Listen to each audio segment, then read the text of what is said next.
ለብዙ ሺህ ዓመታት በታላላቅ ኢምፓየሮች መካከል በተገኘች ትንሽ የመሬት ስንጥቅ ላይ የአንድ ዘላን ሕዝብ አስደናቂ ታሪክ ተጽፏል። ይህ ታሪክ በምድር ላይ ካሉ ከማንኛውም ታሪኮች የተለየ ነው። እሱ የግዛትና የጦርነት ታሪክ ብቻ ሳይሆን የአንድ አምላክ የተስፋ ቃልና የሰው ልጅ ከመለኮት ጋር ያለውን ግንኙነት የሚተርክ መንፈሳዊ ጉዞ ነው። ይህ ሕዝብ ለዓለም ሦስት ታላላቅ ሃይማኖቶችን ይሁዲነትን፣ ክርስትናንና እስልምናን የሰጠ ሲሆን የእነሱ እምነትና ትግል ዛሬም ድረስ በቢሊዮኖች የሚቆጠሩ ሰዎችን ሕይወት ይቀርጻል።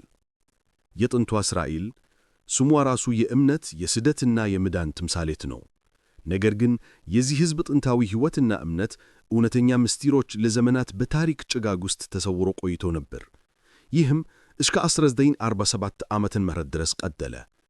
አንድ ወጣት የበዳዊን እረኛ በሙት ባህር ዳርቻ በሚገኝ ገደል ላይ የጠፋችበትን ፍየል ሲፈልግ በአንድ ዋሻ ውስጥ የተደበቁ የሸክላን ሥራዎችን አገኘ። በውስጣቸውም ለ2000 ዓመታት ያህል ተጠብቆ የቆዩ ጥንታዊ የብራና ጥቅሎች ነበሩ። እንግዲያው ሙሉ ትኩረታችሁን ወደዚህ ታሪክ ከማድረጋችሁ በፊት ለአንድ አፍታ ቪዲዮውን ላይክና ሰብስክራይብ በማድረግ ድጋፋችሁን አሳዩኝ። ነገር ግን ይህን የምታደርጉት እዚህ የምሠራውን ሥራ በእውነት ከወደዳችሁት ብቻ ነው። በተጨማሪም ከየትኛው የዓለም ክፍል እየተከታተላችሁኝ እንደሆነና እናንተ ዘንድስ ስንት ሰዓት እንደሆነ በኮሜንት ላይ ንገሩኝ። ከመላው ዓለም እነማን ከእኛ ጋር እንደሚሆኑ ማየት ሁልጊዜም በጣም ደስ ይላል።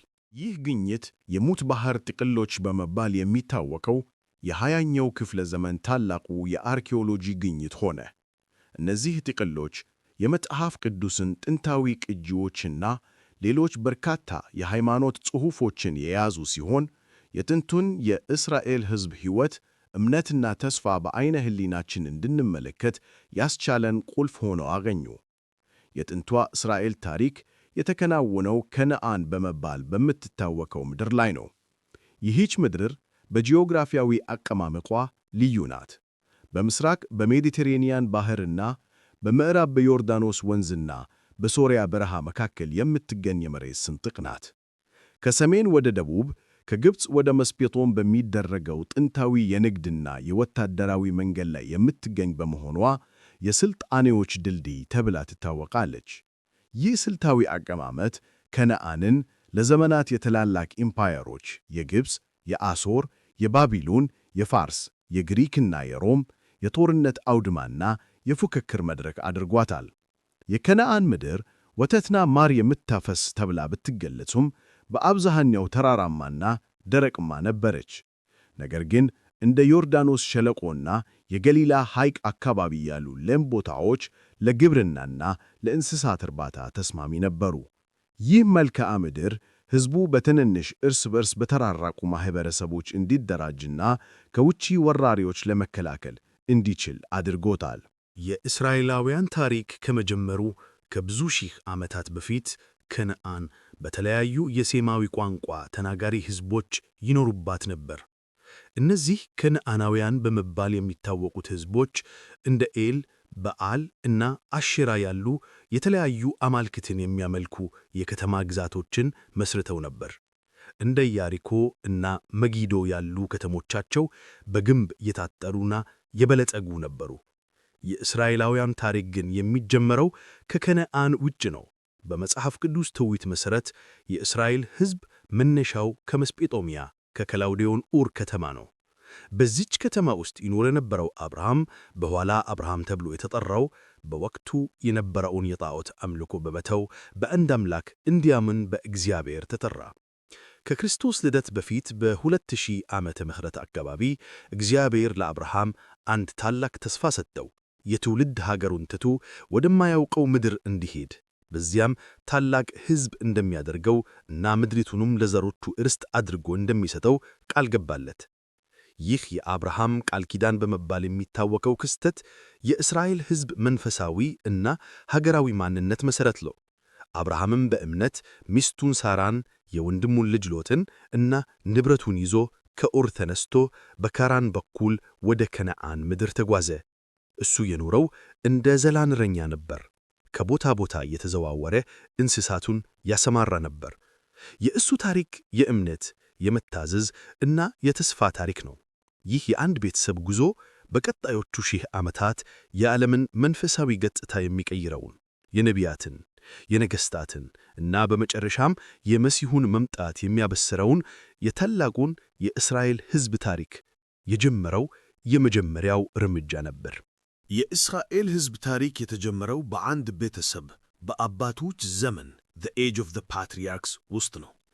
ይህ ዘመን በአብርሃም በልጁ በይስሐቅ እና በይስሐቅ ልጅ በያዕቆብ በኋላ እስራኤል ተብሎ በተጠራው ሕይወት ዙሪያ ያጠነጥናል።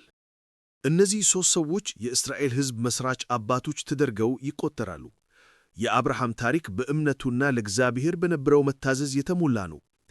ትልቁ የፈተና ጊዜ የመጣው እግዚአብሔር ለብዙ ዓመታት ሲጠብቀው የነበረውን ብቸኛ ልጁን ይስሐቅን እንዲሰዋለት በአዘዘው ጊዜ ነበር። አብርሃምም ያለምንም ማንገራገር ልጁን ይዞ ወደ ሞሪያ ተራራ ሄደ።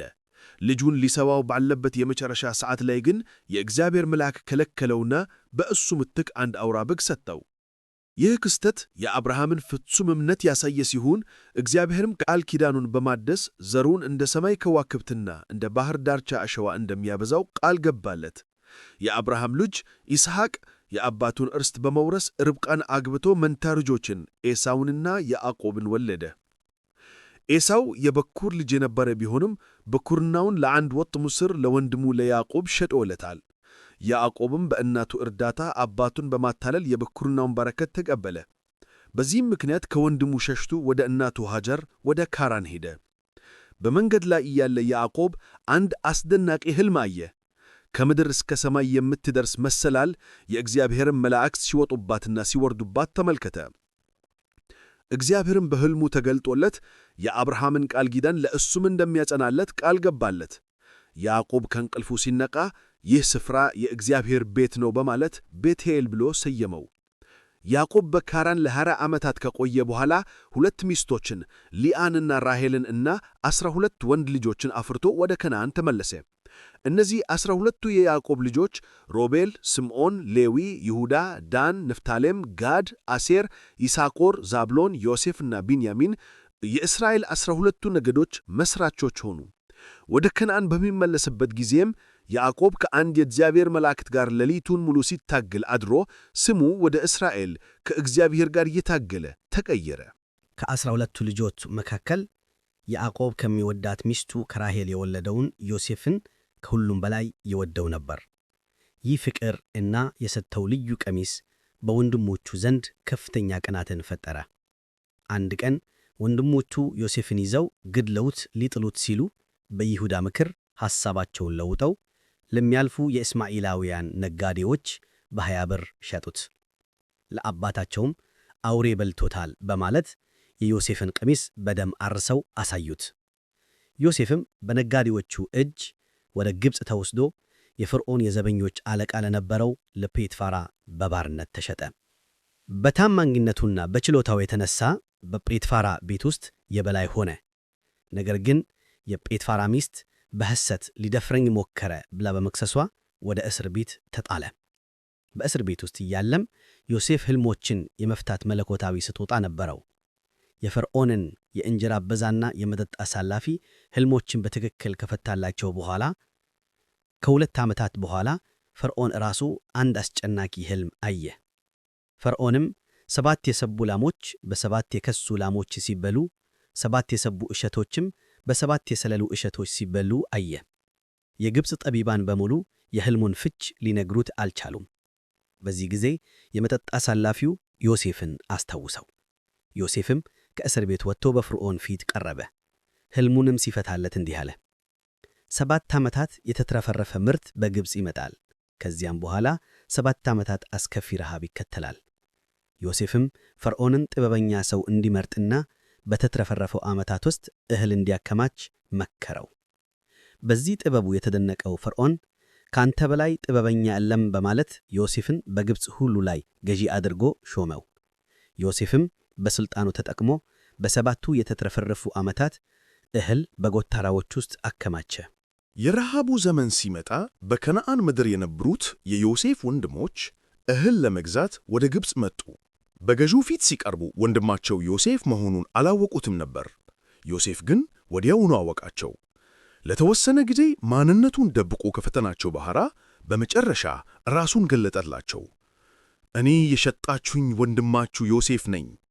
እናንተ ክፉን አሰባችሁብኝ፣ እግዚአብሔር ግን ለበጎ አደረገው በማለት ይቅር አላቸው።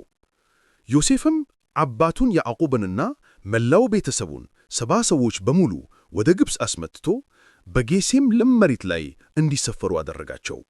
ይህ ታሪክ የእስራኤል ሕዝብ እንዴት ወደ ግብፅ እንደገባ የሚተርክ ነው። እነሱ ወደ ግብፅ የገቡት እንደ የተከበሩ እንግዶች ነበር። ነገር ግን ከብዙ መቶ ዓመታት በኋላ የዮሴፍን ታሪክ የማያውቅ አዲስ ፈርዖን ሲነሳ የእስራኤላውያን ዕጣ ፈንታ በአስከፊ ሁኔታ ሊለወጥ ነበር። ቁጥራቸው እየበዛ መምጣቱ ለግብፃውያን ስጋት ሆነባቸው። የነጻነትና የተስፋ ሕዝብ የነበሩት እስራኤላውያን የጭካኔና የግፍ ባርነት ውስጥ ሊገቡ ነበር። የእስራኤል ልጆች በጌሴም ምድር ለ400 ዓመታት ያህል ኖሩ። በዚህ ጊዜ ውስጥ ቁጥራቸው እጅግ በጣም በዝቶ ሀገሪቱን ሞሏት። ነገር ግን ዮሴፍን የማያውቅ አዲስ ንጉሥ በግብፅ ላይ በተነሳ ጊዜ የእነሱ ዕጣ ፈንታ በአስከፊ ሁኔታ ተለወጠ። ይህ አዲስ ፈርዖን የእስራኤላውያን ቁጥር መብዛት ለግብፅ የፖለቲካና የደህንነት ስጋት እንደሆነ ተመለከተ። ከጠላቶቻችን ጋር ተባብረው እንዳይወጉን በማለት ፈራ። በዚህም ምክንያት ፈርዖን በእስራኤላውያን ላይ ጭካኔ የተሞላበት የባርነት ሥርዓት ጫነባቸው። የግብፅን ታላላቅ ከተሞችና ሐውልቶች እንዲገነቡ በከባድ የጉልበት ሥራ አሰቃያቸው። ነገር ግን በበዙ ቁጥር የበለጠ እየተሰቃዩ ሄዱ። ጭቆናው እየባሰ ሲሄድ ፈርዖን አንድ አረመኔያዊ ትእዛዝ አወጀ። ሁሉም አዲስ የሚወለዱ የእስራኤላውያን ወንድ ልጆች በአባይ ወንዝ ውስጥ እንዲጣሉ አዘዘ። ይህ ትእዛዝ የእስራኤልን ሕዝብ ከስሩ ለማጥፋት የታለመ የዘር ማጥፋት ዕቅድ ነበር። በዚህ የጨለማ ዘመን ነበር የእስራኤል አዳኝ የተወለደው። ከሌዊ ነገድ የሆኑ አንድ ባልና ሚስት ሙሴ የሚባል ወንድ ልጅ ወለዱ። እናቱ ለ3 ወራት ከደበቀችው በኋላ ከዚህ በላይ መደበቅ እንደማትችል ስትረዳ ከጉማሮ የተሠራች ቅርጫት አዘጋጅታ ሕፃኑን በውስጡ አስቀምጣ በአባይ ወንዝ ዳር በሸምበቆ መካከል ተወችው። በዚህ ጊዜ የፈርዖን ልጅ ልትታጠብ ወደ ወንዙ ወረደች። ቅርጫቱንም አይታ አገልጋዮቿን አስመጣችው። ሕፃኑን ስታየው አዘነችለትና ይህ ከዕብራውያን ልጆች አንዱ ነው አለች። የሙሴ እህት መርያምም በስውር ትከታተል ስለነበር ከዕብራውያን ሴቶች መካከል ሞግዚት ልጥራሽን ብላ ጠየቀቻት። የፈርዖን ልጅም ሂጂ አለቻት። የሕፃኑን እናት ጠርታ መጣች። በዚህም ሙሴ በገዛ እናቱ ጡት እየጠባ በፈርዖን ሴት ልጅ እንደ ልጅ ሆኖ በንጉሡ ቤተ መንግሥት ውስጥ አደገ። ሙሴ በግብፅ ቤተ መንግሥት ውስጥ እንደ ልዑል ሆኖ የግብፃውያንን ጥበብና ዕውቀት ሁሉ ተምሮ አደገ። ነገር ግን እሱ የገዛ ሕዝቡን ሥቃይ አልዘነጋም። አንድ ቀን ሲወጣ አንድ ግብፃዊ አንድ ዕብራዊ ሲመታ አይቶ በንዴት ግብፃዊውን ገድሎ በአሸዋ ውስጥ ቀበረው። ይህ ድርጊቱ እንደታወከበት ሲረዳ ፈርዖንን ፈርቶ ከግብፅ ሸሽቶ ወደ ምድያን ምድር ሄደ። በዚያም የካህኑን የዮቶርን ሴት አግብቶ እረኛ ሆኖ ለ40 ዓመታት ኖረ። አንድ ቀን ሙሴ በሲና ተራራ በኮሬብ በጎቹን ሲያሰማራ አንድ አስደናቂ ተአምር ተመለከተ። አንድ ቁጥቋጦ በእሳት ይናዳል፣ ነገር ግን አይቃጠልም ነበር። ወደ ቁጥቋጦው ሲቀርብ የእግዚአብሔር ድምፅ ከእሳቱ መካከል ጠራው፣ ሙሴ ሙሴ። እግዚአብሔርም እንዲህ አለው፣ የሕዝቤን የእስራኤልን መከራ አይቻለሁ፣ ጩኸታቸውንም ሰምቻለሁ። እነርሱን ከግብፃውያን እጅ ለማዳን ወርጃለሁ። አሁንም ሂድ፣ ሕዝቤን የእስራኤልን ልጆች ከግብፅ ታወጣ ዘንድ ወደ ፈርዖን እልክሃለሁ። ሙሴም ማንነቱን እና ችሎታውን በመጠራጠር ብዙ ምክንያቶችን ቢያቀርብም እግዚአብሔር ከእሱ ጋር እንደሚሆንና ወንድሙን አሮንን እንዳጋር እንደሚሰጠው ቃል ገባለት። እግዚአብሔርም ስሙን ያህዌህ ወይም እኔ ነኝ ያለና የሚኖር መሆኑን ገለጠለት። እንግዲያው የምሥራው ስላከወደዳችሁት ለአንድ አፍታ ቪዲዮውን ላይክና ሰብስክራይብ በማድረግ ድጋፋችሁን አሳዩኝ። ነገር ግን ይህን የምታደርጉት እዚህ የምሠራውን ሥራ በእውነት ከወደዳችሁት ብቻ ነው። በተጨማሪም ከየትኛው የዓለም ክፍል እየተከታተላችሁኝ እንደሆነና እናንተ ዘንድስ ስንት ሰዓት እንደሆነ በኮሜንት ላይ ንገሩኝ። ከመላው ዓለም እነማን ከኛ ጋር እንደሚሆኑ ማየት ሁልጊዜም በጣም ደስ ይላል። ሙሴና አሮንም ወደ ግብፅ ተመልሰው በፈርዖን ፊት ቀረቡ። የእስራኤል አምላክ እግዚአብሔር ሕዝቤን ልቀቅ ይላል አሉት። ፈርዖን ግን ልቡን አደንድኖ እግዚአብሔር ማን ነው በማለት እምቢ አለ። ይህ እምቢተኝነት በግብፅ ላይ 10ሩ መቅሰፍቶች በመባል የሚታወቁትን አስከፊ መለኮታዊ ፍርዶች አመጣ። የአባይ ወንዝ ወደ ደም ተለወጠ። እንቁራሪቶች ምድሪቱን ወረሩ። ቅማል በሰውና በእንስሳ ላይ ወጣ። የዝንብ መንጋ ቤቶችን ሞላ። የእንስሳት እልቂት ተከሰተ። የሚፈነዳ ቁስል በሰውና በእንስሳ ላይ ወጣ። ከባድ የበረዶ ዝናብ ሰብልን አወደመ። የአንበጣ መንጋ የከረውን ሁሉ በላ። ለ3 ቀናት ከባድ ጨለማ በምድሪቱ ላይ ሰፈነ። በእያንዳንዱ መቅሰፍት ጊዜ ፈርዖን ልቡን ያደነድን ነበር። በመጨረሻም እግዚአብሔር 10ኛውንና የመጨረሻውን መቅሰፍት ላከ። እግዚአብሔርም ሙሴን እያንዳንዱ የእስራኤል ቤተሰብ አንድ ነውር የሌለበትን የበግ ጠቦት እንዲያርድ እና ደሙን በበራችሁ መቃል ላይ እንዲቀባ አዘዘው። በዚያች ሌሊት ያንን ሥጋ ተጠብሱ ከቂጣና ከመራራ ቅጠል ጋር እንዲበሉ ነገራቸው። ይህ የፋሲካ በዓል ፓስኦቨር ሆነ። በዚያች ሌሊት የእግዚአብሔር መልአክ በግብፅ ምድር አለፈ። በበራቸው ላይ ደም ያልነበራቸውን የግብፃውያን ቤቶች ሁሉ ገብቶ የበኩር ልጆችን ከፈርዖን ልጅ አንስቶ እስከ እስረኛው ልጅ ድረስ እንዲሁም የእንስሳትን በኩሮች በሙሉ ገደለ። በግብፅም ታላቅ ጩኸት ሆነ። በዚህ አስከፊ ጥፋት የተሰበረው ፈርዖን በመጨረሻ ሙሴንና አሮንን ጠልቶ ሂዱ፣ ከሕዝቤ መካከል ውጡ አላቸው።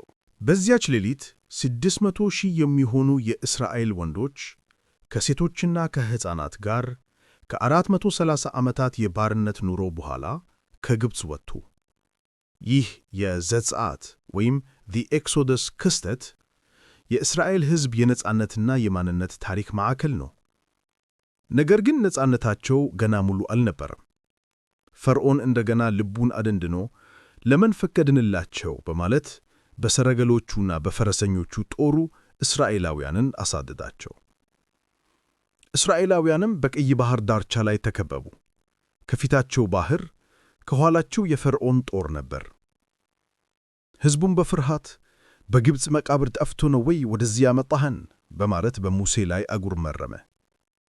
ሙሴ ግን አትፍሩ፣ ዛሬ የምታዩዋቸውን ግብፃውያንን ዳግመኛ አታዩዋቸውም አላቸው።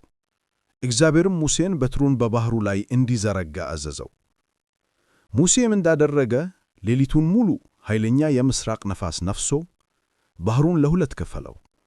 ውሃውም እንደ ግድግዳ በቀኝና በግራ ቆሞ እስራኤላውያን በደረቅ መሬት ላይ ተሻገሩ። የግብፅ ጦርም ተከትሏቸው ወደ ባሕሩ መካከል ገባ።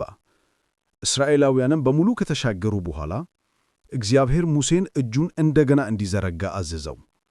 ሙሴም እንዳደረገ ውሃው ተመልሶ የፈርዖንን ሰረገሎች፣ ፈረሰኞችና ጦሩን በሙሉ አሰጠመው።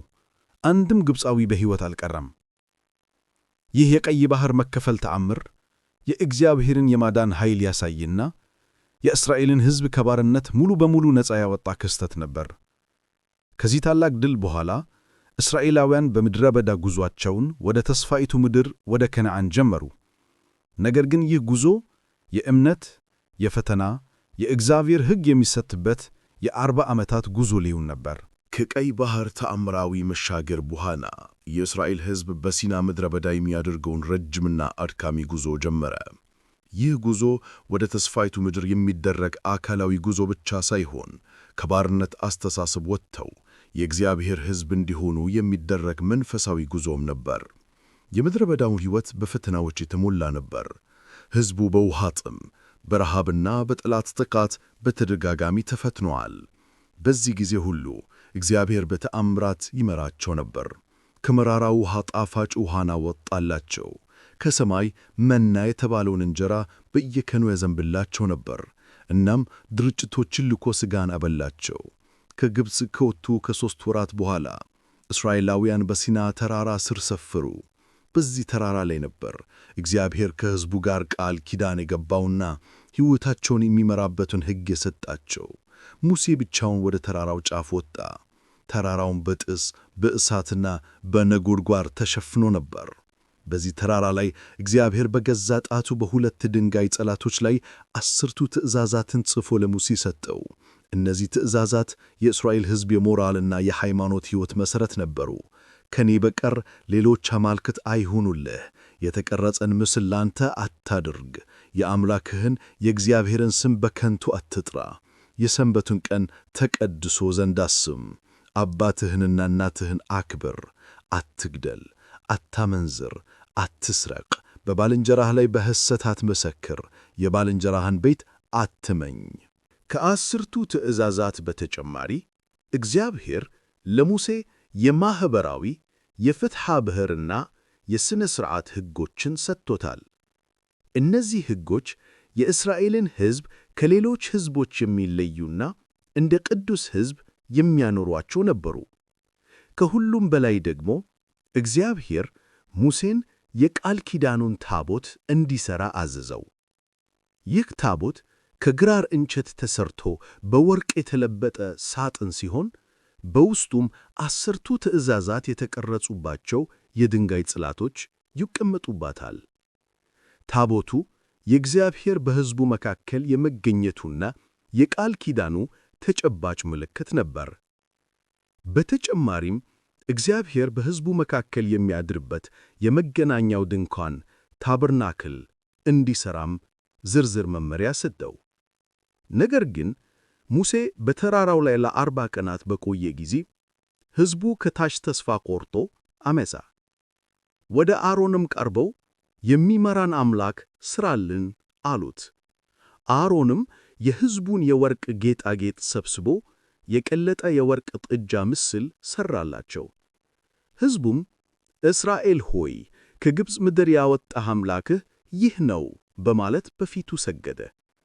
ሙሴ ከትእዛዛቱ ጽላቶች ጋር ከተራራው ሲወርድ ይህንን የጣዖት አምልኮ ሲመለከት በከፍተኛ ንዴት ጽላቶችን ወርውሮ ሰበራቸው። እግዚአብሔር በሕዝቡ ላይ ሊፈርድ ሲል ሙሴ ይቅር በላቸው፣ ካልሆነ ግን እኔን ከሕይወት መጽሐፍህ ሰርዘኝ በማለት ለመነላቸው። በእርሱ ምልጃ እግዚአብሔር ሕዝቡን ይቅር አለ። በዚህ ክህደት ምክንያት የአመፀኛ ትውልድ ወደ ተስፋይቱ ምድር እንዳይገባ ተፈረደበት። በምድረ በዳ ለ40 ዓመታት እንዲንከራተቱ ተደረበ። ይህም አመፀኛው ትውልድ አልቆ አዲስ ትውልድ በምድረ በዳ እስኪወለድ ድረስ ነበር። ከ40 ዓመታት በኋላ እስራኤላውያን በመጨረሻ የተስፋይቱን ምድር ከነዓንን ድንበር ላይ ደረሱ። ሙሴ በ120 ዓመቱ ሕዝቡን ለመጨረሻ ጊዜ ባርኮ መሪነቱን ለታማኝ አገልጋዩ ለኢያሱ አስረከበ። እግዚአብሔርም ሙሴን ወደ ኔቦ ተራራ ጫፍ አውጥቶ የተስፋይቱን ምድር ከሩቅ አሳየው። ነገር ግን እሱ ራሱ እንዳይገባባት ነገረው። ሙሴም በዚያ ተራራ ላይ ሞተ። መቃብሩም እስከ ዛሬ ድረስ አይታወቅም። የሙሴን ቦታ የተካው ኢያሱ እስራኤላውያንን ዮርዳኖስን ወንዝ በተአምር እንዲሻገሩ መርቷቸዋል። የእነሱ የመጀመሪያው የጦርነት ኢላማ በግዙፍ ግንብ የታቀረችው የኢያሪኮ ከተማ ነበረች። እግዚአብሔርም ኢያሱን ሰራዊቱና ካህናቱ የቃል ኪዳኑን ታቦት ይዘው ለ6 ቀናት በዝምታ ከተማዋን እንዲዞሯት አዘዘው። በሰባተኛው ቀን ግን ከተማዋን 7 ጊዜ እንዲዞሯትና ካህናቱ መለከታቸውን ሲነፉ ሕዝቡ በሙሉ በታላቅ ድምፅ እንዲጮህ አዘዘው። እነሱም እንዳደረጉት የኢያሪኮ ታላቁ ግንብ በራሱ ጊዜ ፈራርሶ ወደቀ። የእስራኤል ሰራዊትም ወደ ከተማዋ ዘልቆ በመግባት ተቆጣጠራት። የኢያሪኮ ድል እስራኤላውያን በቀጣዮቹ ዓመታት ከነዓንን ለመቆጣጠር ላደረጉት ረጅምና ደም አፈሳሽ ጦርነት መጀመሪያ ነበር። በኢያሱ መሪነት እስራኤላውያን ከ30 በላይ የከነዓናውያን ነገሥታቱንና ከተሞችን አሸነፉ። ጦርነቱ ካበቃ በኋላ ኢያሱ የከነዓንን ምድር ለ12ቱ የእስራኤል ነገዶች በዕጣ ከፍሎ ሰጣቸው። የኢያሱ ሞት የመሳፍንት ዘመን the period of the judges በመባል የሚታወቀውን አዲስና ረጅም የታሪክ ምዕራፍ ጀመረ። ይህ ዘመን ለ300 ዓመታት ያህል የዘለቀ ሲሆን በዚህ ወቅት እስራኤል አንድ ማዕከላዊ መንግሥት አልነበራትም። 12ቱ ነገዶች እንደ ሌል የጎሳዎች ኅብረት ሆነው ይኖሩ ነበር። በዚያ ወራት በእስራኤል ዘንድ ንጉሥ አልነበረም። እያንዳንዱም ሰው በዓይኑ መልካም መስሎ ይታየውን ያደርግ ነበር። ይህ የፖለቲካ ክፍተት እስራኤላውያን በተደጋጋሚ በዙሪያቸው በነበሩት ሕዝቦች እንደ ፍልስጥኤማውያን፣ ሞዓባውያንና አሞናውያን ጥቃት እንዲደርስባቸው አድርጓል። ሕዝቡ ከእግዚአብሔር ሲርቅና ጣዖታትን ሲያመልክ ጠላቶቻቸው ይገዟቸው ነበር። ወደ እግዚአብሔር ሲጮኹና ንስሐ ሲገቡ ደግሞ እግዚአብሔር መሳፍንት በመባል የሚታወቁትን ወታደራዊና መንፈሳዊ መሪዎችን ያስነሳላቸው ነበር። ከእነዚህ መሳፍንት መካከል ዲቦራ እስራኤልን በጦርነት የመራች ብቸኛዋ ሴት ነቢይት እና መስፍን፣ ጌዴዎን በ300 ወታደሮች ብቻ ግዙፍ የሚዲያማውያንን ጦር ያሸነፈ ጀግና፣ ሶምሶን ከእግዚአብሔር የተሰጠው ከተፈጥሮ በላይ የሆነ አካላዊ ኃይል የነበረው ነገር ግን በድክመቱ ምክንያት በጠላቶቹ እጅ የወደቀ ጀግና። የመሳፍንት ዘመን የመጨረሻውና ታላቁ መስፍን ሳሙኤል ነበር። ሳሙኤል ነቢይ፣ ካህን እና መስፍን ነበር። በሱ ዘመን ከፍልስጤማውያን የሚመጣው ስጋት እጅግ በጣም ከፍ ብሎ ነበር። ፍልስጤማውያን በጦርነት ላይ የቃል ኪዳኑን ታቦት እስከ መማረክ ደርሰው ነበር። በዚህ የውጭ ስጋትና የውስጥ አለመረጋጋት ምክንያት የእስራኤል ሕዝብ ወደ ሳሙኤል ቀርቦ አንድ ያልተጠበቀ ጥያቄ አቀረበ። እንደ ሌሎቹ አሕዛብ ሁሉ የሚገዛን ንጉሥ ስጠን። ይህ ጥያቄ ሳሙኤልንና እግዚአብሔርን አስቆጣ። ምክንያቱም የእነሱ እውነተኛ ንጉሥ እግዚአብሔር ራሱ ነበር። ነገር ግን እግዚአብሔር ሳሙኤልን የሕዝቡን ጥያቄ እንዲቀበል ነገረው። የእስራኤል ታሪክ ከመሳፍንት አገዛዝ ወደ ንጉሣዊ አገዛዝ ሊሸጋገር ነበር። አንድ አዲስ የክብር፣ የጦርነት እና በመጨረሻም የውድቀት ዘመን ሊጀምር ነበር። እንግዲያው የምሠራው ከወደዳችሁት ለአንድ አፍታ ቪዲዮውን ላይክና ሰብስክራይብ በማድረግ ድጋፋችሁን አሳዩኝ። ነገር ግን ይህን የምታደርጉት እዚህ የምሠራውን ሥራ በእውነት ከወደዳችሁት ብቻ ነው። በተጨማሪም ከየትኛው የዓለም ክፍል እየተከታተላችሁኝ እንደሆነና እናንተ ዘንድስ ስንት ሰዓት እንደሆነ በኮሜንት ላይ ንገሩኝ። ከመላው ዓለም እነማን ከኛ ጋር እንደሚሆኑ ማየት ሁልጊዜም በጣም ደስ ይላል። የእስራኤል ሕዝብ ንጉሥ እንዲኖራቸው ያቀረቡት ጥያቄ የእግዚአብሔርን ቀጥተኛ አገዛዝ እንደ መቃወም ቢቆጠርም እግዚአብሔር በነቢዩ ሳሙኤል በኩል ፍላጎታቸውን ፈቀደላቸው። ይህ ክስተት የተባበረው ንጉሣዊ መንግሥት the United Monarchy በመባል የሚታወቀውንና ለ120 ዓመታት የዘለቀውን አዲስ የታሪክ ምዕራፍ ጀመረ። የእስራኤል የመጀመሪያው ንጉሥ ሆኖ የተመረጠው ከቢንያሚን ነገድ የመጣ ሳኦል የሚባል ረጅምና ግርማ ሞገስ ያለው ሰው ነበር። ሳኦል በ1050 ዓመተ ዓለም ገደማ የነገሰ መጀመሪያ ላይ ትሑትና እግዚአብሔርን የሚፈራ መሪ ነበር። እስራኤላውያንን ከጠላቶቻቸው በተለይ ከአሞናውያንና ከፍልስጤማውያን ጋር በሚያደርጉት ጦርነት ላይ በጀግንነት መርቷቸዋል። ነገር ግን ስልጣኑ እየጨመረ ሲሄድ ሳኦል በኩራት ተሞልቶ እግዚአብሔርን መታዘዝ አቆመ። የነቢዩ ሳሙኤልን ትእዛዝ በመሻር መሥዋዕት አቀረበ። እናም ከአማሌቃውያን ጋር በነበረው ጦርነት ላይ እግዚአብሔር እንዲያጠፋው ያዘዘውን ንብረት ለራሱ ወሰደ። በዚህም ምክንያት ሳሙኤል ወደ ሳኦል መጥቶ የእግዚአብሔርን ፍርድ ነገረው። ትእዛዙን ስላልጠበቅ እግዚአብሔር መንግሥትህን ከአንተ ላይ ቀድዶ ለተሻለ ሰው ሰጥቷል። ከዚህ ጊዜ ጀምሮ የእግዚአብሔር መንፈስ ከሳኦል ላይ ራከ። በምትኩም ክፉ መንፈስ ያሰቃየው ጀመር። እሱ በቅናትና በፓራኖያ የተሞላ ንጉሥ ሆነ። በዚሁ ወቅት እግዚአብሔር ሳሙኤልን በስውር ወደ ቤተልሔም በመላክ ከእሴይ ልጆች መካከል አዲስ ንጉሥ እንዲቀባ አዘዘው። ሳሙኤል የእሴይን ታላላቅ ልጆች ሲያይ ቢደነቅም እግዚአብሔር የመረጠው ከሁሉም የሚያንሰውን በጎችን ይጠብቅ የነበረውን ወጣት ዳዊትን ነበር። እግዚአብሔርም ለሳሙኤል ሰው ፊትን ያያል፣ እግዚአብሔር ግን ልብን ያያል አለው። ሳሙኤልም ዳዊትን በዘይት ቀብቶ የእግዚአብሔር መንፈስ በእርሱ ላይ ወረደ። የዳዊት ወደ ዝና መምጣት የተከሰተው ከፍልስጤማውያን ጋር በነበረው ጦርነት ላይ ነው። ጎልያድ የሚባል ከ3 ሜትር በላይ የሚረዝም ግዙፍ የፍልስጤማውያን ጀግና የእስራኤልን ሰራዊት ለ40 ቀናት ሲሰድብና አንድ ለአንድ የሚዋጋው ሰው እንዲላክለት ሲጠይቅ ነበር። የእስራኤል ወታደሮች በሙሉ በፍርሃት ተውጠው ነበር። ነገር ግን ወጣቱ ዳዊት ለወንድሞቹ ስንቅ ይዞ ወደ ጦር ሜዳ በመጣ ጊዜ ይህንን ስድብ ሰምቶ ክፉኛ ተቆጣ። ይህ ያልተገረዘ ፍልስጤማዊ ማን ነው? በማለት ንጉሥ ሳኦል ፊት ቀርቦ ከጎልያድ ጋር እንዲዋጋ ፍቃድ ጠየቀ።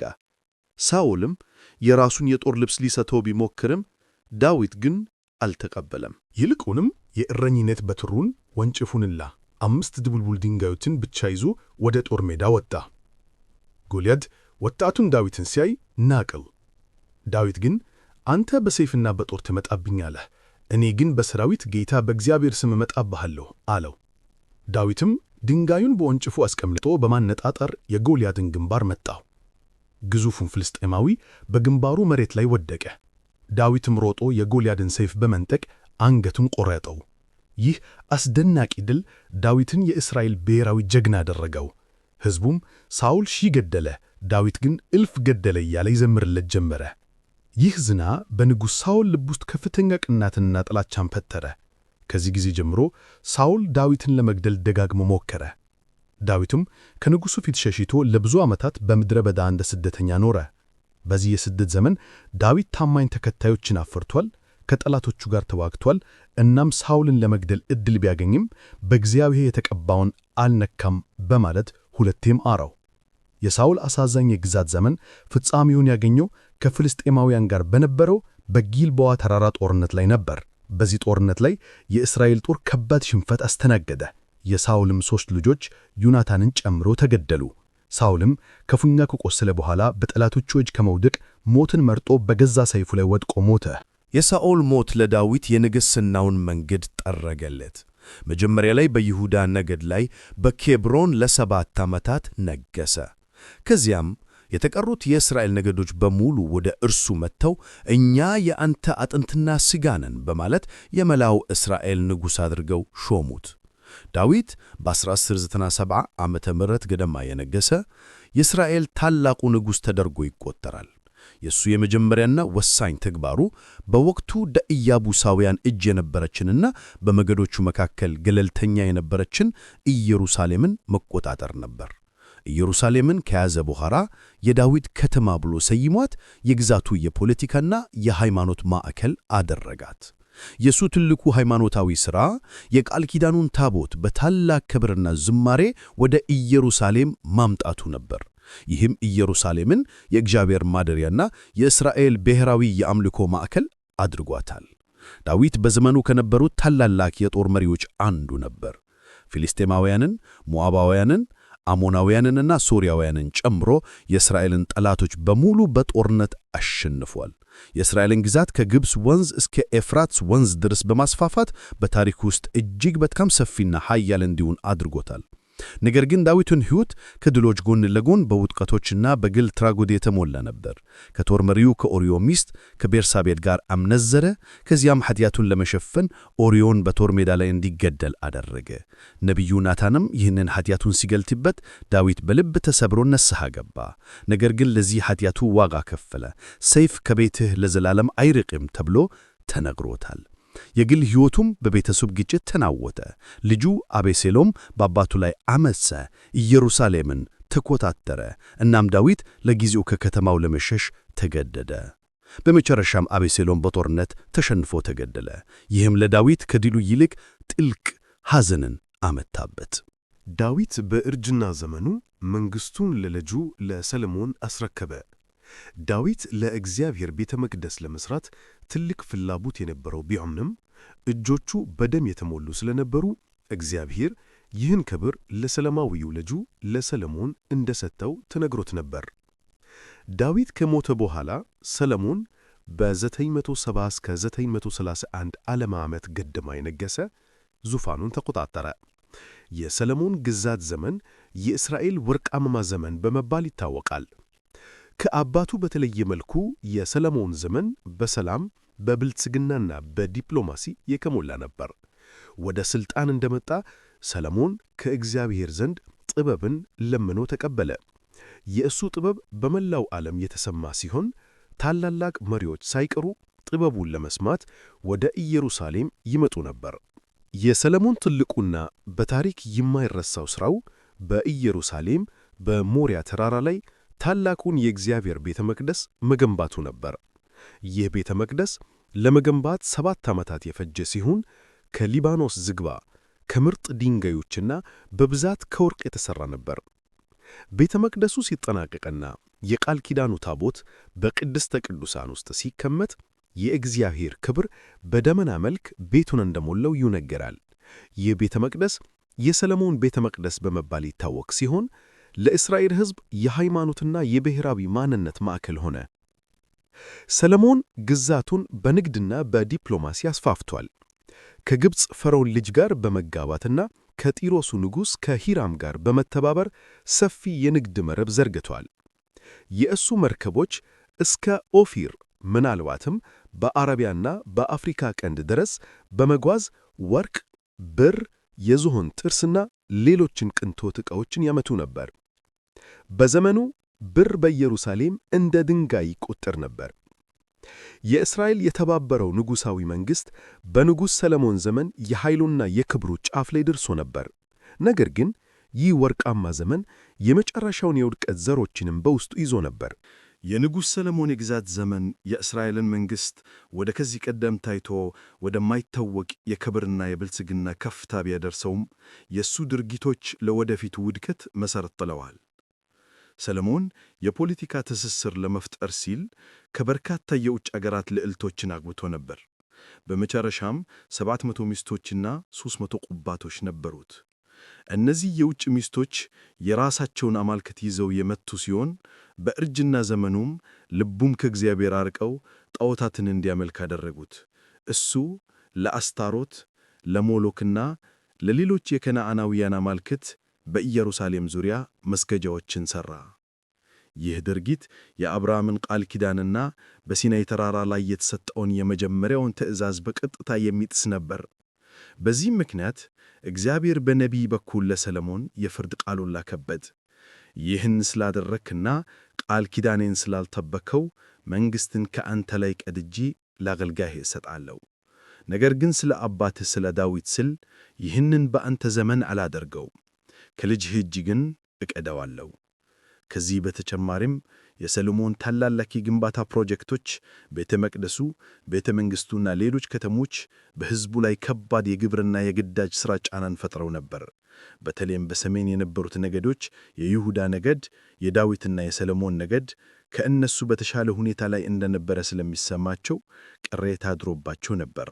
ሰለሞን በ931 ዓመተ አፍሪ ገደማ ከሞተ በኋላ ልጁ ሮብዓም ዙፋኑን ተቆጣጠረ። የተቀሩት 10 የእስራኤል ነገዶች ከይሁዳና ከቢንያም በስተቀር በኢዮርብዓም መሪነት ወደ ሮብዓም ቀርበው የአባቱ ጫና እንዲቀልላቸው ጠየቁት። አባትህ ቀንበራችንን አክብዶብናል፣ አንተ ግን አሁን ቀንበሩን አቅልልልን አሉት። ሮብዓም የአባቱን ሽማግሌ አማካሪዎች ምክር ችላ በማለት ከእሱ ጋር ያደጉትን ወጣቶች ምክር ሰማ። ለሕዝቡም እንዲህ ሲል መለሰላቸው፣ አባቴ ቀንበራችሁን አክበደ፣ እኔ ግን የበለጠ አከብደዋለሁ። አባቴ በጅራፍ ገረፋችሁ፣ እኔ ግን በጊንጥ ገርፋችኋለሁ። ይህ ትዕቢት የተሞላበት መልስ የመንግሥቱን መከፋፈል አበሰረ። 10 የሰሜን ነገዶች አመፁና በዳዊት ቤት ምን ድርሻ አለን በማለት ከሰለሞን ሥርወ መንግሥት ተገነጠሉ። እነሱም ኢዮርብዓምን ንጉሥ አድርገው ሾሙት፣ የራሳቸውን መንግሥት መሠረቱ። ከዚህ ጊዜ ጀምሮ የተባበረው ንጉሣዊ መንግሥት ለሁለት ተከፈለ። የእስራኤል መንግሥት ዘ ኖርዘርን ኪንግደም 10 ነገዶች ያካተተ ሲሆን ርዕሰ ከተማውም ሰማርያ ነበር። የይሁዳ መንግሥት ዘ ሳውዘርን ኪንግደም የይሁዳንና የቢንያምን ነገዶች ያካተተ ሲሆን ርዕሰ ከተማውም ኢየሩሳሌም ሆኖ ቀጠለ። የዳዊት ዝርያዎችም በዚህ መንግሥት ላይ መግዛታቸውን ቀጠሉ። ይህ የተከፋፈለው ንጉሣዊ መንግሥት ዘመን ለ200 ዓመታት የዘለቀ ሲሆን በሁለቱ የእህት ማማች መንግሥታት መካከል በተደጋጋሚ በሚደረግ ጦርነት፣ በጣዖት አምልኮና በመንፈሳዊ ውድቀት የተሞላ ነበር። የእስራኤል መንግሥት ሰሜናዊው የእስራኤል የመጀመሪያው ንጉሥ ኢዮርብዓም ሕዝቡ ለአምልኮ ወደ ኢየሩሳሌም ቤተ መቅደስ እንዳይሄድ በመስጋት በዳንና በቤቴል ላይ 2 የወርቅ ጥጃ ምስሎች አስቀምጦ አምላካችሁ እነዚህ ናቸው አለ። ይህ ድርጊት መንግሥቱን ከመጀመሪያው ጀምሮ በጣዖት አምልኮ ኃጢአት ውስጥ አስገባው። የእስራኤል መንግሥት ታሪክ በፖለቲካ አለመረጋጋት፣ በመፈንቅለ መንግሥትና በነገሥታት ግድያ የተሞላ ነበር። 19 ነገሥታት በ9 የተለያዩ ሥርወ መንግሥታት ውስጥ ገዝተውታል። ሁሉም ማለት ይቻላል በእግዚአብሔር ፊት ክፉን አደረጉ። ነገር ግን በዚህ የጨለማ ዘመን ነበር እግዚአብሔር ታላላቅ ነቢያትን ያስነሳው። እንደ ኤልያስና ኤልሳዕ ያሉ ነቢያት የንጉሡንና የሕዝቡን የጣዖት አምልኮ በተለይም የበዓል አምልኮን በድፍረት ተቃውመዋል። ኤልያስ በቀርሜሎስ ተራራ ላይ ከ450 የበዓል ነቢያት ጋር ያደረገው ተአምራዊ ፍልሚያ የእግዚአብሔርን ብቸኛ ኃያልነት ያሳየ ነበር። ነገር ግን ሕዝቡና ነገሥታቱ ከኀጢአታቸው ንስሐ ለመግባት ፈቃደኛ አልሆኑም። በመጨረሻም የእግዚአብሔር የፍርድ ጊዜ ደረሰ። በወቅቱ የመካከለኛው ምስራቅ ልዕለ ኃያል የነበረው የአሦር ኢምፓየር ወደ ደቡብ መስፋፋት ጀመረ። በ722 ዓመተ ምህረት የአሦሩ ንጉሥ ዳግማዊ ሳርጎን የእስራኤልን ርዕሰ ከተማ ሰማርያን ከ3 ዓመት ከበባ በኋላ ተቆጣጠራት። አሦራውያንም የእስራኤልን ገዢ መደቦችና የተማሩትን ሰዎች በሙሉ ከሀገራቸው አግዘው በመላ ኢምፓየራቸው በተናቸው። በእነርሱም ምትክም ከሌሎች የተቆጣጠሯቸው ሀገራት ሰዎችን አምጥተው በሰማርያ አስፈሯቸው። እነዚህ 10 የጠፉ የእስራኤል ነገዶች 10 ሎስት ትራይብስ ኦፍ ኢዝራኤል በመባል የሚታወቁት ከታሪክ መድረክ ላይ ጠፉ። ማንነታቸውን አጥተው ከተቀላቀሉባቸው ሕዝቦች ጋር ተዋህዱ። የሰሜኑን የእስራኤል መንግሥትም ለዘላለም አበቃለት። የይሁዳ መንግሥት ደቡባዊው የይሁዳ መንግሥት ከሰሜኑ መንግሥት በተሻለ ሁኔታ ላይ ነበር። የዳዊት ዝርያዎች ያለማቋረጥ በመግዛታቸው የፖለቲካ መረጋጋት ነበረው። እናም የኢየሩሳሌም ቤተ መቅደስ በመኖሩ ምክንያት የጣዖት አምልኮ በተወሰነ ደረጃ የተገደበ ነበር። ነገር ግን የይሁዳ መንግሥትም ከኀጢአት የጸዳ አልነበረም። ብዙ ነገሥታት ጣዖታትን ያመልኩና ሕዝቡን ወደ ክፋት ይመሩ ነበር። ነገር ግን እንደ ሕዝቅያስ እና ኢዮስያስ ያሉ ጥቂት ጻድቅ ነገሥታትም ነበሩ። እነዚህ ነገሥታት ሃይማኖታዊ ተሐድሶዎችን በማድረግ ሕዝቡን ወደ እግዚአብሔር ለመመለስ ሞክረዋል። በዚህ ወቅት እንደ ኢሳይያስ፣ ኤርምያስ እና ሚክያስ ያሉ ታላላቅ የጽሑፍ ነቢያት ብቅ አሉ። እነዚህ ነቢያት የሕዝቡን ኀጢአት እና ማኅበራዊ ዙልም በድፍረት ሲያወግዙ፣ ንስሐ ካልገቡ ግን ከሰሜኑ መንግሥት የባሰ ፍርድ እንደሚጠበቃቸው አስጠነቀቁ። የአሦር ኢምፓየር ከወደቀ በኋላ አዲስ ልዕለ ኃያል ብቅ አለ። የባቢሎን ኢምፓየር በንጉሥ ዳግማዊ ናቡከደነጾር መሪነት ባቢሎናውያን የመካከለኛው ምስራቅን በሙሉ ተቆጣጠሩ። የይሁዳ ነገሥታት በባቢሎናውያን ላይ ሲያመፁ የፍርዱ ሰዓት ደረሰ። በ586 ዓመተ ምህረት ከረጅም እና አስከፊ ከበባ በኋላ የናቡከደነጾር ጦር የኢየሩሳሌም ቅርራፍ ፈረሰ። ከተማዋን ሙሉ በሙሉ አቃተላት። እናም ለ400 ዓመታት የቆመውን የሰለሞንን ቤተ መቅደስ አፍራርሶ አወደመው። የይሁዳን ንጉሥ መኳንንቱን እና የተማሩትን ሰዎች በሙሉ ወደ ባቢሎን በምርኮ ወሰዳቸው። በሀገሪቱ የቀሩት ድሆች ገበሬዎች ብቻ ነበሩ። የባቢሎን ምርኮ በመባል የሚታወቀው ይህ ክስተት የጥንቷ እስራኤል ብሔራዊ ሕይወት ፍጻሜ ነበር። የዳዊት ዙፋን ባዶ ሆነ። የቃል ኪዳኑ ታቦት ለዘላለም ጠፋ።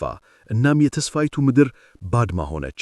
ሕዝቡ በባቢሎን ወንዞች አጠገብ ተቀምጦ ጽዮንን እያሰበ አለቀሰ። ጥያቄውም እግዚአብሔር ሕዝቡን ለዘላለም ትቷቸዋል ወይስ የሚል ነበር። እንግዲያው የምሥራው ስላከወደዳችሁት ለአንድ አፍታ ቪዲዮውን ላይክና ሰብስክራይብ በማድረግ ድጋፋችሁን አሳዩኝ። ነገር ግን ይህን የምታደርጉት እዚህ የምሠራውን ሥራ በእውነት ከወደዳችሁት ብቻ ነው። በተጨማሪም ከየትኛው የዓለም ክፍል እየተከታተላችሁኝ እንደሆነና እናንተ ዘንድስ ስንት ሰዓት እንደሆነ በኮሜንት ላይ ንገሩኝ። ከመላው ዓለም እነማን ከኛ ጋር እንደሚሆኑ ማየት ሁልጊዜም በጣም ደስ ይላል። የባቢሎን ምርኮ ለእስራኤል ሕዝብ ጥልቅ የሆነ ብሔራዊ እና መንፈሳዊ ቀውስ ነበር። ከአገራቸው ተፈናቅለው ቤተ መቅደሳቸው ፈርሶ በባዕድ ምድር እንደ ባሮች ሆነው ይኖሩ ነበር። ነገር ግን በዚህ የጨለማ ዘመን ነበር ይሁዲነት፣ ጁዳይዝም እንደ ሃይማኖት ቅርጽ መያዝ የጀመረው። በምርኮ ውስጥ እያሉ አይሁዶች ከዚህ ጊዜ ጀምሮ የይሁዳ ሰዎች በሚል መጠራት ጀመሩ። ማንነታቸውንና እምነታቸውን ለመጠበቅ አዲስ መንገዶችን ፈለጉ። ቤተ መቅደስ ስለሌላቸው በምኩራቦች ውስጥ መሰብሰብ፣ ቅዱሳት መጽሐፍትን፣ ኦሪትን ማጥናትና መጸለይ ጀመሩ። የሰንበትን ቀን ማክበር፣ የምግብ ሕጎችን ኮሼር መጠበቅ የማንነታቸው ወሳኝ አካል ሆነ። እንደ ሕዝቅኤልና ዳንኤል ያሉ ነቢያት በምርኮ ውስጥ ሆነው ለሕዝቡ የተስፋና የመዳን መልእክቶችን አስተላለፉ። ከ70 ዓመታት ገደማ በኋላ የዓለም የፖለቲካ መድረክ እንደገና ተለወጠ። ኃያሉ የባቢሎን ኢምፓየር በፋርሱ ንጉሥ በታላቁ ቂሮስ ሳይረስ ዘ ግሬት ተሸነፈ። በ539 ዓመተ ዓማ ቂሮስ በታሪክ ውስጥ ታይቶ የማይታወቅ አንድ ሊት አወጀ። በተቆጣጠራቸው ግዛቶች ውስጥ ያሉ የተማረኩ ሕዝቦች በሙሉ ወደ የሀገራቸው ተመልሰው የራሳቸውን አማልክት እንዲያመልኩ እና ቤተ መቅደሶቻቸውን እንደገና እንዲገነቡ ፈቀደ። ይህ ፖሊሲ በቂሮስ ሲሊንደር ላይ ተመዝግቦ የሚገኝ ሲሆን የመጀመሪያው የሰብአዊና የሃይማኖት ነጻነት መግለጫ ተደርጎ ይቆጠራል። በዚህ ጭቅሌት መሠረት በሺዎች የሚቆጠሩ አይሁዶች በዙሩባቤል ከዳዊት ዘር የሆነውና በሊቀ ካህኑ ኢያሱ መሪነት ከባቢሎን ወደ ኢየሩሳሌም ተመለሱ። ይህ ከምርኮ መመለስ the return from exile ለእስራኤል ሕዝብ አዲስ የተስፋ ዘመን ነበር። ወደ አገራቸው ሲመለሱ ያገኟት ኢየሩሳሌም ግን ፍርስራሽ ነበረች። የመጀመሪያው ተግባራቸው የፈረሰውን ቤተ መቅደስ እንደገና መገንባት ነበር። በዙሪያቸው በነበሩት ሕዝቦች ተቃውሞና በገንዘብ እጥረት ምክንያት ግንባታው ለብዙ ዓመታት ተጓተተ። ነገር ግን በነቢያት ሐጌና ዘካርያስ ማበረታቻ ሥራው እንደገና ተጀምሮ በ516 ዓመተ ዓለም ተጠናቀቀ። ይህ ሁለተኛው ቤተ መቅደስ በመባል የሚታወቅ ሲሆን እንደ ሰሎሞን ቤተ መቅደስ ግርማ ሞገስ ባይኖረውም ለእስራኤል ሕዝብ የሃይማኖት ሕይወት ማዕከል ሆነ። ከአንድ ትውልድ በኋላ በ445 ዓመተ ዓለም አካባቢ ሁለት ታላላቅ መሪዎች በይሁዳ ታዩ። ዕዝራ ካህንና የሕግ መምህር የነበረው ዕዝራ ሕዝቡ ከባዕድ ሕዝቦች ጋር የነበረውን ጋብቻ በመቃወም እና የሙሴን ሕግ ኦሪትን እንደገና በማስተማር መንፈሳዊ ተሐድሶን አመጣ። ነህምያ በፋርስ ንጉሥ ቤተ መንግሥት ውስጥ ከፍተኛ ባለሥልጣን የነበረው ነህምያ የኢየሩሳሌም ቅጥር ፈርሶ መቆየቱን ሲሰማ ንጉሡን አስፈቅዶ ወደ ኢየሩሳሌም መጣ። በከፍተኛ ተቃውሞ መካከል ሕዝቡን በማደራጀት የከተማዋን ቅጥር በ52 ቀናት ውስጥ እንደገና ገነባ። በእነዚህ መሪዎች ጥረት ይሁዳ እንደገና ራሱን የቻለ በሕግ የሚመራ እና በመንፈሳዊ የታደሰ ማኅበረሰብ ሆነ። ይህ የሁለተኛው ቤተ መቅደስ ዘመን በመባል የሚታወቅ ሲሆን ለ500 ዓመታት ያህል የዘለቀ ነው። በዚህ ዘመን ይሁዳ በፋርስ ከዚያም በግሪክ እና በመጨረሻም በሮም ግዛት ስር ሆና በከፊል የራስ ገዝ አስተዳደር ነበራት። በአራተኛው መቶ ክፍለ ዘመን አአአ ታላቁ እስክንድር አሌክሳንደር ድ ግሬት የፋርስን ኢምፓየር በመደምሰስ የመካከለኛውን ምስራቅን በሙሉ በግሪክ አገዛዝ ስር አዋለ። የእስክንድር ሞት ኢምፓየሩን ለጀነራሎቹ እንዲከፋፈለው አደረገው። ይሁዳም በመጀመሪያ በግብፅ በነበሩት በቶለሜዎች ከዚያም በሶርያ በነበሩት በሰሉሲዶች ስር ወድቀች። የግሪክ አገዛዝ ሄሌኒዝም በመባል የሚታወቀውን የግሪክን ባህል፣ ቋንቋ፣ ፍልስፍና እና ሃይማኖት ይዞ መጣ። አንዳንድ አይሁዶች ይህንን ባህል ሲቀበሉ፣ ሌሎች ወግ አጥባቂ አይሁዶች ግን እንደ ትልቅ ስጋት ተመለከቱት። ይህ የባህል ግጭት ወደ ጦርነት የተቀየረው በሁለተኛው መቶ ክፍለ ዘመን አአ ነበር። የሰሉሲዱ ንጉሥ አንቲዮከስ አራተኛ ኤጲፋነስ የይሁዲነትን እምነት ሙሉ በሙሉ ለማጥፋት ወሰነ። ሰንበትን ማክበርን፣ ግርዛትንና የኦሪትን ሕግ መከተልን ከለከለ። ከሁሉም በላይ ደግሞ በ167 አአ የኢየሩሳሌምን ቤተ መቅደስ በማርከስ የግሪክን አምላክ የዜውስን ምስል በውስጡ አስቀመጠ። ይህ ድርጊት በአንድ አረጋዊ ካህን በማታትያስና በአምስቱ ልጆቹ መሪነት የመቃቢያን ዓመፅ መካቢያን ሪቮልት በመባል የሚታወቀውን ሕዝባዊ ዓመፅ አስነሳ። ከማታትያስ ልጆች መካከል በጣም ዝነኛ የነበረው ይሁዳ መቃቢ ጂውዳስ መካቢዮስ መዶሻው የተዋጣለተ የሽምቅ ውጊያ መሪ ነበር። ለብዙ ዓመታት ከዘለቀው ከባድ ውጊያ በኋላ ይሁዳ መቃቢና ወንድሞቹ የሰሉሲድን ጦር በተደጋጋሚ በማሸነፍ ኢየሩሳሌምን ነፃ አወጡ። በ164 አአ የረከሰውን ቤተ መቅደስ በማጽዳት እንደገና ለእግዚአብሔር ሰጡት። ይህ ክስተት ዛሬም ድረስ በአይሁዶች ዘንድ ሐኑካ የመሰጠት በዓል ተብሎ በየዓመቱ ይከበራል። የመቃቢያን ድል ለ100 ዓመት ያህል የዘለቀውን የሐስሞኒያን ሥርወ መንግሥት ሐስሞኒያን ዳይናስቲ መመስረት አስከተለ። በዚህ ዘመን አይሁዶች ለመጨረሻ ጊዜ የራሳቸውን ነፃ መንግሥት አቋቁመው ነበር። ነገር ግን የሐስሞኒያን መሪዎች በሥልጣን ሽኩቻና በእርስ በርስ ጦርነት ምክንያት ተዳከሙ። ይህ ክፍተት ለአዲስና ከበፊቱ ሁሉ ለበለጠ ኃያል ኢምፓየር ወደ ይሁዳ እንዲገባ በር ከፈተለት። የሮም ኢምፓየር በ63 ዓመት ዓለምት ሮማዊው ጄኔራል ፖምፔይ ኢየሩሳሌምን ተቆጣጠረ። ከዚህ ጊዜ ጀምሮ ይሁዳ የሮም ግዛት አካል ሆነች። ሮማውያን የአካባቢውን አስተዳደር በራሳቸው አሻንጉሊት ነገሥታት ሥር አደረጉ። ከእነዚህም መካከል በጣም ዝነኛ የነበረው ታላቁ ሄሮድስ ደ ግሬት ነበር። ሄሮድስ ጨካኝ አምባገነን የነበረ ቢሆንም ታላቅ ግንበኛም ነበር። ሁለተኛውን ቤተ መቅደስ በታላቅ ግርማ ሞገስ አስፋፍቶ የገነባው እሱ ነበር። በዚህ የሮም አገዛዝ ስር በነበረው ውጥረትና የነጻነት ናፍቆት በተሞላበት ዘመን ነበር በገሊላ በምትገኝ አንዲት ትንሽ ከተማ በናዝሬት ውስጥ በዓለም ታሪክ ውስጥ እጅግ በጣም ተጽዕኖ ፈጣሪ የሆነው ሰው የተወለደው ኢየሱስ ክርስቶስ። የእሱ መወለድ ሕይወት፣ ስብከት፣ ሞት እና ትንሣኤ የይሁዲነትን እምነት በመቀየር ክርስትናን የወለደና የዓለምን ዕጣ ፈንታ ለዘላለም የቀየረ ነበር። በሮም አገዛዝ ስር የነበረው የመጀመሪያው 100 ክፍለ ዘመን አዕም በይሁዳ ውስጥ በከፍተኛ የፖለቲካና የሃይማኖት ውጥረት የተሞላ ነበር። አይሁዶች በበርካታ ቡድኖች ተከፋፍለው ነበር። ፈሪሳውያን ሕግን አጥብቀው የሚከተሉ፣ ሰዱቃውያን ከሮማውያን ጋር የሚተባበሩ ባለጸጋ ካህናት፣ ኤሴናውያን ከኅብረተሰቡ ርቀው በምድረ በዳ የሚኖሩ እና ቀናተኞች ወይም ዚሎትስ በኃይል ከሮም አገዛዝ ነፃ መውጣትን የሚሹ አብዮተኞች። በዚህ ወቅት ነበር መጥምቁ ዮሐንስ ንስሐ ግቡ መንግሥተ ሰማያት ቀርባለችና እያለ በምድረ በዳ መስበክ የጀመረው። እሱን ተከትሎም ኢየሱስ ክርስቶስ በገሊላና በይሁዳ በመዘዋወር ስለ እግዚአብሔር ፍቅር፣ ስለ ይቅርታና ስለ መጪው የእግዚአብሔር መንግሥት ማስተማር ጀመረ። የእሱ ትምህርቶችና ተአምራት ብዙ ተከታዮችን ቢያፈሩለትም ከአይሁድ የሃይማኖት መሪዎች ጋር ግን ከፍተኛ ግጭት ውስጥ አስገቡት። በ33 ዓመት ገደማ ኢየሱስ በኢየሩሳሌም በፋሲካ በዓል ወቅት በአይሁድ መሪዎች ተይዞ ለሮማዊው ገዢ ለጴንጤናዊው ጲላጦስ ቀረበ። ምንም እንኳን ጲላጦስ ጥፋት ባያገኝበትም በሕዝቡ ግፊት እንዲሰቀል ፈረደበት። ኢየሱስም በቀራንዮ ኮረብታ ላይ ተሰቀለ። ነገር ግን ከ3 ቀናት በኋላ ተከታዮቹ መቃብሩ ባዶ ሆኖ እንዳገኙትና እሱም ከሙታን ተነስቶ እንደተገለጠላቸው መስበክ ጀመሩ። ይህ የትንሣኤ እምነት የክርስትና ሃይማኖት የማዕዘን ድንጋይ ሆነ። በተለይም ጴጥሮስና ጳውሎስ ይህንን አዲስ እምነት በመላው የሮም ኢምፓየር መስበክ ጀመሩ።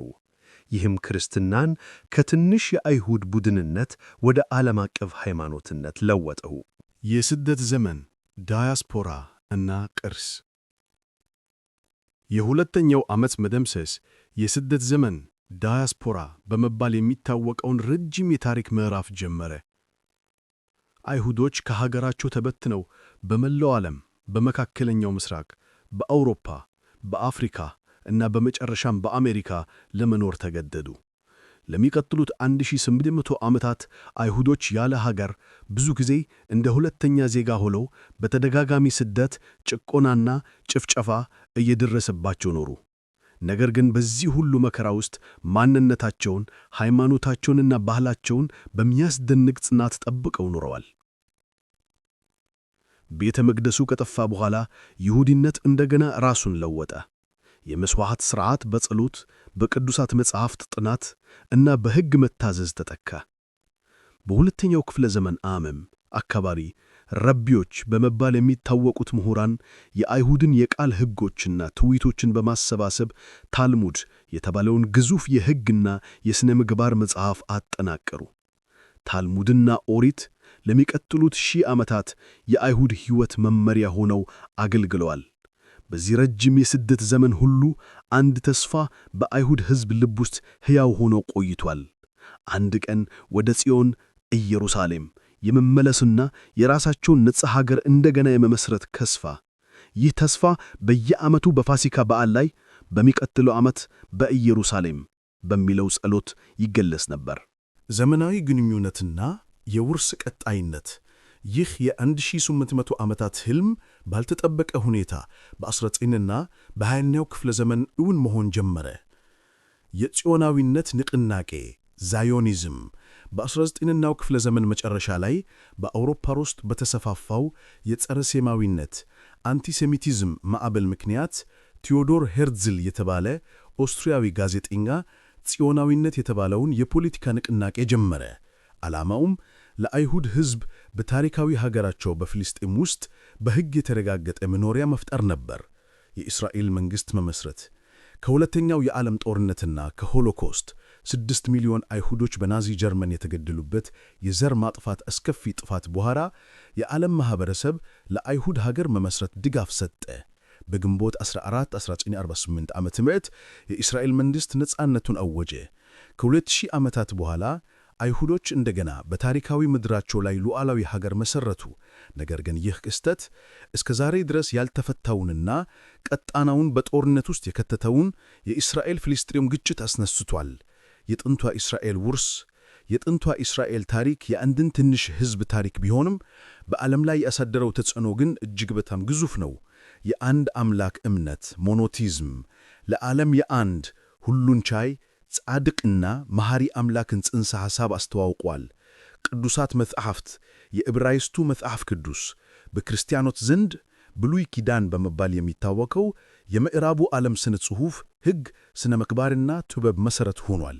የሦስት ታላላቅ ሃይማኖቶች እናት ይሁዲይነት፣ ክርስትናና እስልምና ሁሉም ሥራቸውን ከአብርሃምና ከጥንቷ እስራኤል ታሪክ ይመዛላሉ። ለኢትዮጵያ ያለው ልዩ ግንኙነት በክብረ ነገሥት እንደተገለጸው የንጉሥ ሰለሞንና የንግሥት ሳባ ታሪክ የኢትዮጵያን ብሔራዊና ሃይማኖታዊ ማንነት በመቅረጽ ረገድ ማዕከላዊ ሚና ተጫውተዋል። ማጠቃለያ፣ የጥንቷ እስራኤል ታሪክ የተስፋ ቃል፣ የስደት፣ የቃል ኪዳንና የመዳን ታሪክ ነው። እሱ የአብርሃምን እምነት፣ የሙሴን ነፃ አውጭነት፣ የዳዊትን ንጉሣዊ ክብር፣ የሰለሞንን ጥበብ፣ የነቢያትን ድፍረት እና የአንድ ሕዝብ ማንነቱን ለመኖር ያደረገውን የማያቋርጥ ትግል የሚተርክ ነው። ይህ ታሪክ በውድቀትና በፍርድ የተሞላ ቢሆንም ዋናው መልእክቱ ግን የተስፋ ነው። ከአንድ ቤተሰብ ተነስቶ ታላቅ ሕዝብ የመሆን፣ ከባርነት ወጥቶ ነፃ የመውጣት፣ ከምርኮ ተመልሶ ሀገርን የመገንባት እና ከ2000 ዓመታት ስደት በኋላ እንደገና የመሰባሰብ ተስፋ። የጥንቷ እስራኤል መንፈስ በኢየሩሳሌም ድንጋዮች ላይ፣ በሙት ባሕር ጥቅሎች ብራና ላይ እና በቢሊዮኖች ልብ ውስጥ በሚኖር እምነት ላይ ዛሬም ሕያው ሆኖ ይኖራል። እንግዲያው የምሠራው ስላከወደዳችሁት ለአንድ አፍታ ቪዲዮውን ላይክና ሰብስክራይብ በማድረግ ድጋፋችሁን አሳዩኝ። ነገር ግን ይህን የምታደርጉት እዚህ የምሠራውን ሥራ በእውነት ከወደዳችሁት ብቻ ነው። በተጨማሪም ከየትኛው የዓለም ክፍል እየተከታተላችሁኝ እንደሆነና እናንተ ዘንድስ ስንት ሰዓት እንደሆነ በኮሜንት ላይ ንገሩኝ። ከመላው ዓለም እነማን ከኛ ጋር እንደሚሆኑ ማየት ሁልጊዜም በጣም ደስ ይላል።